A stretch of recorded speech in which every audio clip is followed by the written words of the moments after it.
سر normally U S Saint میں یہ 6 سے 11 سینٹ کے درمیان یہ ویری کرتا ہے جی ٹھیک ہے نا. اس میں جو انڈسٹریل سبسڈی ہے جو بنگلہ دیش میں ہے وہ ایکسلنٹ ہے. دوسری طرف جو اسٹیٹ بینک جو انڈیا کا ہے آپ کے لیے ایک میں خبر یہ ہے کہ وہ تمام سینٹرل بینک کو جو بینکنگ سسٹم ہے وہ under ownership of government of India ہے. وہاں کوئی منشا نہیں ہے, وہاں کوئی سیگل نہیں ہے, وہاں کوئی وہاں بھی سینٹرل بینکنگ ہے جیسا آئی ایم ایف کی ہے. جی سینٹرل بینک ہے. دیکھیں یو ایس کا central banking system federal reserve وہ علیحدہ ہے جی. انہوں نے پوری دنیا پہ قبضہ کرنا تھا. وہ کینیڈا, انگلینڈ, یو ایس انہوں نے اپنی ایک لابی بنائی ہوئی ہے 6 ملکوں نے. جی انڈیا نے کیا کیا کہ انڈیا نے فائنینشیل پالیسیز بنانے کے لیے تمام بینکوں کو انہوں نے ریگولیٹ بہتر کرنے کے لیے اپنے انڈر لے گئے. اس وقت وہ جو سود کماتے ہیں بزنس کمیونٹی سے وہ بھی ان کا ٹیکس ہے.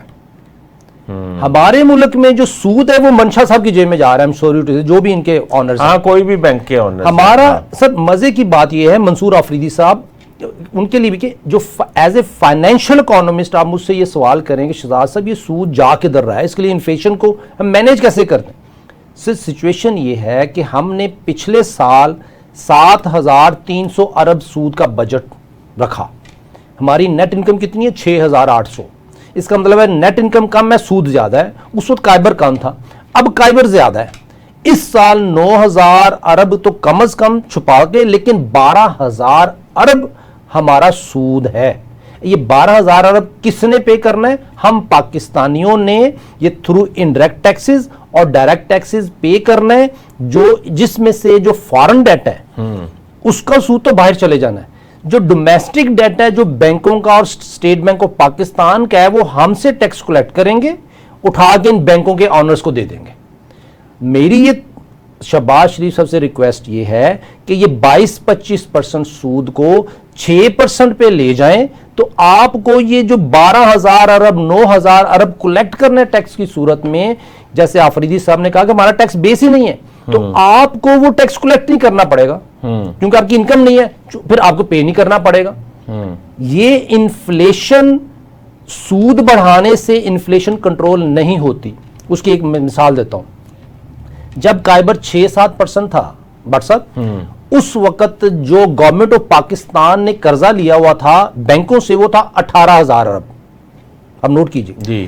سود بڑھ کے چلا گیا 22%, قائبر پلس ان کا آپ ڈال دیں تو 25% پہ پہنچا. تو یہ جو 18,000 ارب تھا یہ بڑھ کے پہنچ گیا 28,000 ارب پہ. آپ دیکھیں جمپ کیا ہے. لیکن جب قائبر 6% تھا تو جو کاروباری لوگ تھے انہوں نے جو قرضہ لیا ہوا تھا وہ تھا 3,000 ارب. وہ آج بھی 3,000 ارب ہے. جی یعنی کہ سود بڑھانے سے کاروباری لوگوں کا قرض, چونکہ ان کے پاس پیسے نہیں ہیں وہ بڑھا نہیں ہے, کاروباری لوگوں نے اور قرض نہیں لیے, نہ واپس کرنے کی پوزیشن میں, لیکن گورنمنٹ آف پاکستان نے قرض لیا.